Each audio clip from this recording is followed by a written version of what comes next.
Assalamualaikum warahmatullahi wabarakatuh. Di sini kami akan mempresentasikan mengenai pelaporan kepemilikan antar perusahaan yang beranggotakan saya sendiri Lutfi Nur Azizah dan juga rekan saya Balki Sulaimah, Helen Vidianingrum, Andia Pramesti Regita, dan Alda Amelia Ayu Pramesti.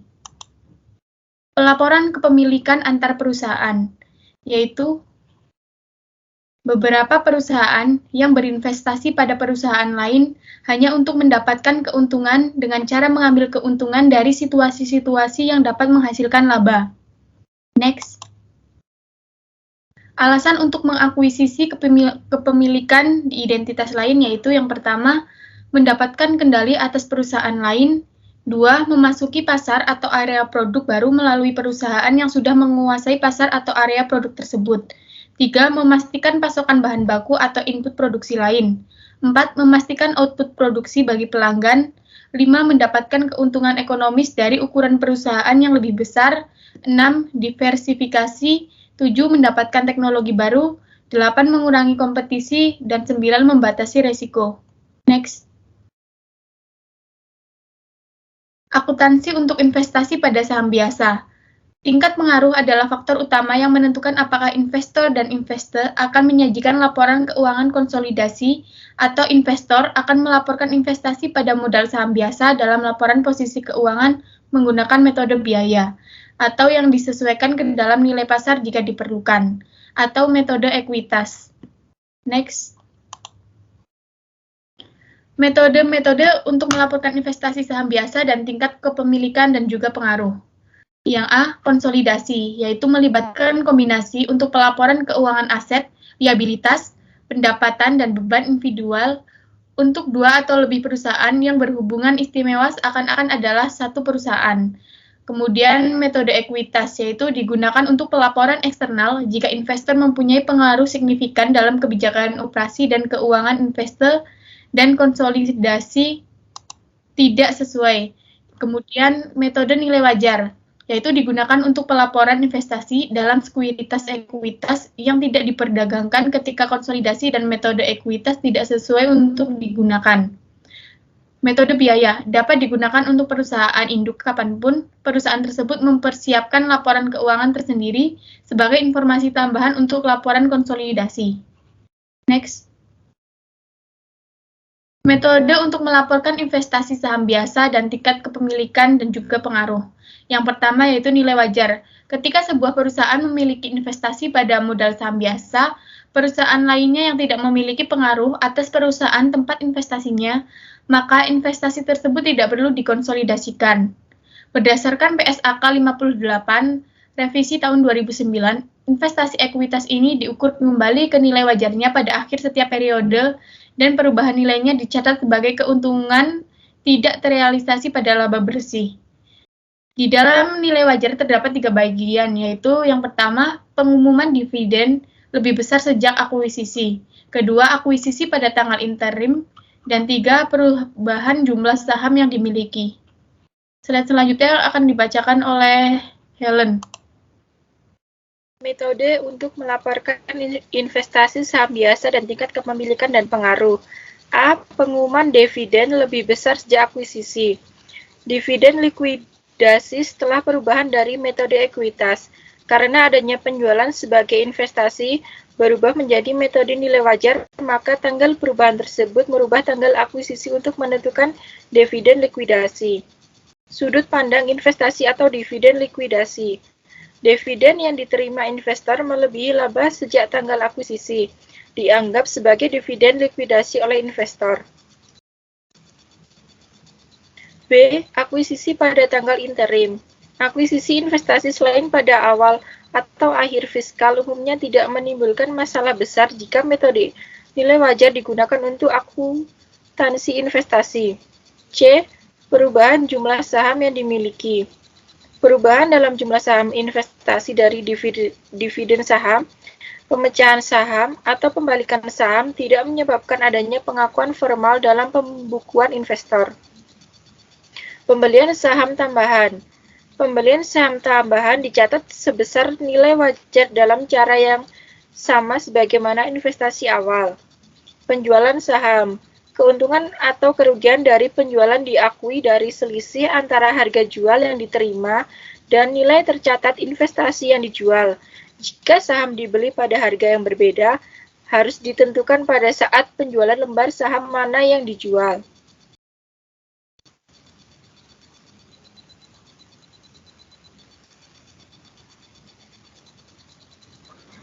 Metode untuk melaporkan investasi, saham biasa, dan tingkat kepemilikan dan pengaruh. Yang pertama ada metode ekuitas. Akuntansi metode ekuitas untuk investasi dalam saham biasa. Entitas lainnya ditujukan untuk mencerminkan perubahan ekuitas atas kepemilikan investor dalam investor. Metode ini tidak mencerminkan nilai wajar, nilai pasar, dan saldo investasi.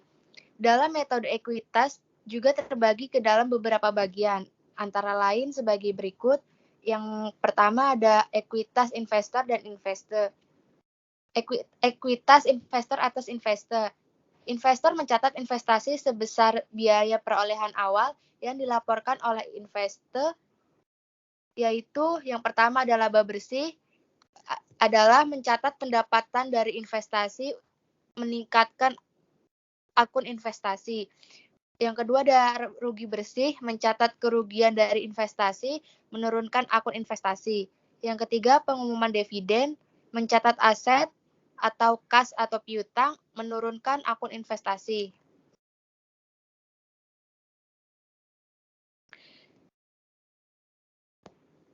Metode untuk melaporkan investasi saham biasa dan tingkat kepemilikan dan pengaruh.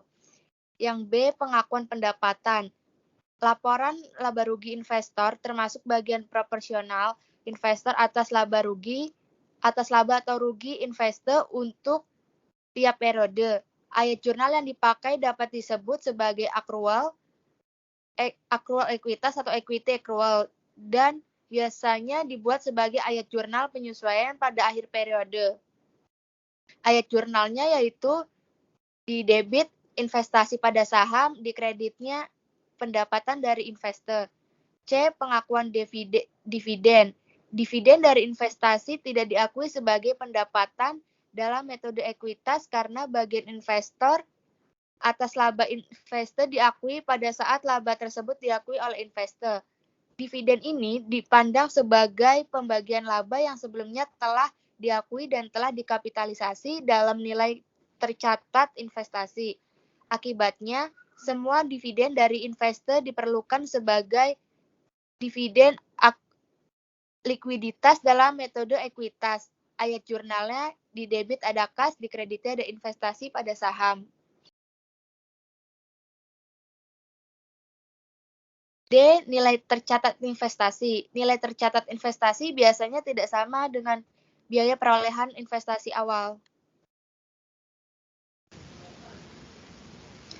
Yang E. Perbedaan antara perolehan biaya investasi dan nilai buku yang mendasari.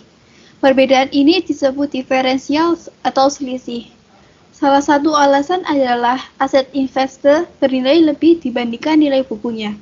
Alasan lain adalah adanya goodwill yang tidak tercatat karena adanya kemampuan menghasilkan laba lebih oleh investor. Kerugian akibat penurunan nilai atas investasi sendiri harus diakui jika penurunan nilai tersebut bersifat sementara. Next. Dilanjutkan dengan amortisasi atau penghapus bukuan selisih.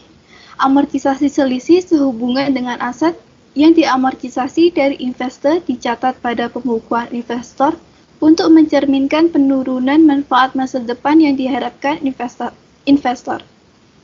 Kemudian ada pelepasan selisih aset terkait. Selisih dimasukkan dalam pembukuan investor sebagai bagian dari akun investasi terkait dengan aset tertentu dari investee.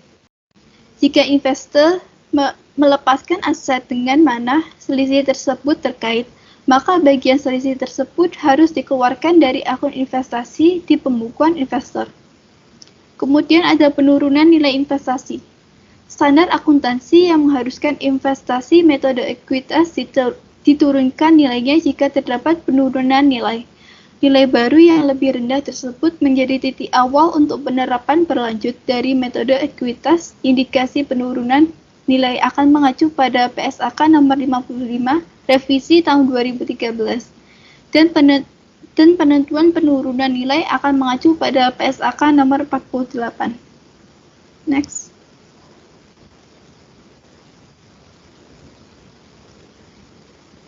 Perubahan jumlah lembar saham yang dimiliki.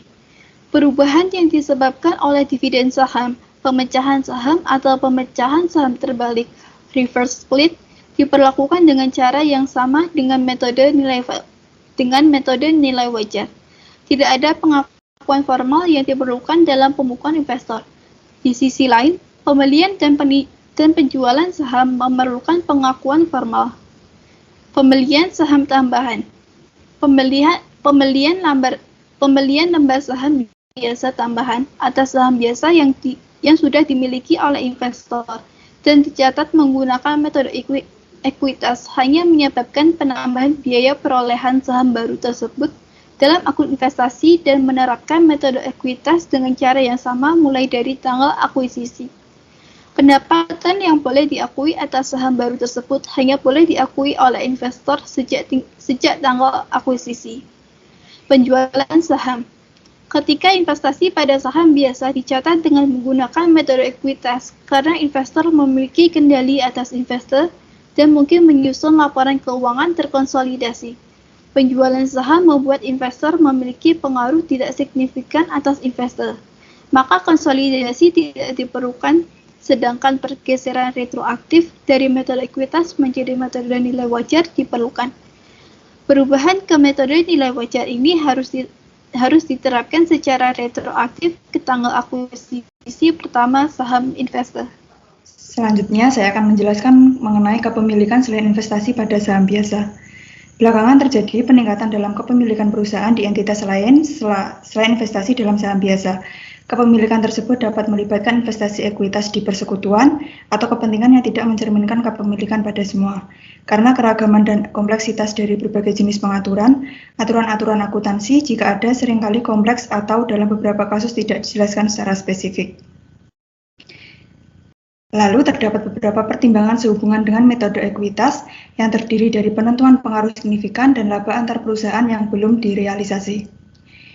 Mengenai penentuan pengaruh signifikan, aturan umum yang ditetapkan dalam PSAK nomor 15 adalah metode ekuitas yang tepat digunakan jika investor dengan nilai kepemilikan sahamnya di investor dapat mempunyai pengaruh signifikan atau kebijakan operasi dan keuangan investor. Jika tidak terdapat bukti lain, kepemilikan saham biasa 20% atau lebih dianggap sebagai indikasi bahwa investor dapat mempunyai pengaruh yang signifikan.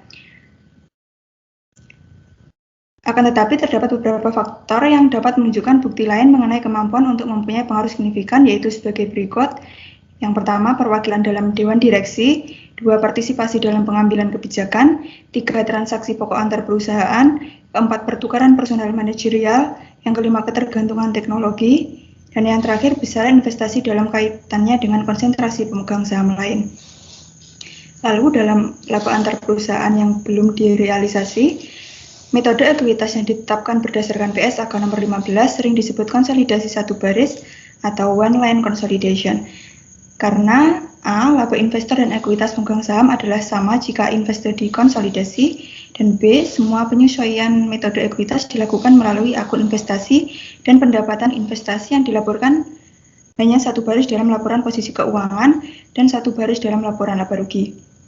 Pandangan yang sekarang dipakai dalam konsolidasi adalah penjualan antar perusahaan tidak menyebabkan realisasi pendapatan sampai laba antar perusahaan tersebut dapat diperhatikan dengan cara tertentu, umumnya melalui transaksi dengan pihak ketiga yang tidak terafiliasi. Lalu, di dalam laba antar perusahaan yang belum direalisasi juga terdapat penyesuaian untuk laba antar perusahaan yang belum direalisasikan. Dalam penerapan metode ekuitas, laba belum terrealisasi yang masih ada pada akhir periode harus dikurangi dari jumlah pendapatan yang harusnya dilaporkan. Dalam pendekatan konsolidasi satu baris, pendapatan dari investasi yang diakui dan nilai tercatat investasi dikurangi untuk menghilangkan pengaruh laba antar perusahaan yang belum direalisasikan. Jika laba antar perusahaan direalisasikan, ayat jurnal tersebut dibalik. Sekian yang dapat saya sampaikan, saya kembalikan ke moderator. Sekian presentasi dari kelompok kami, kurang lebihnya mohon maaf. Kami akhiri, wassalamualaikum warahmatullahi wabarakatuh.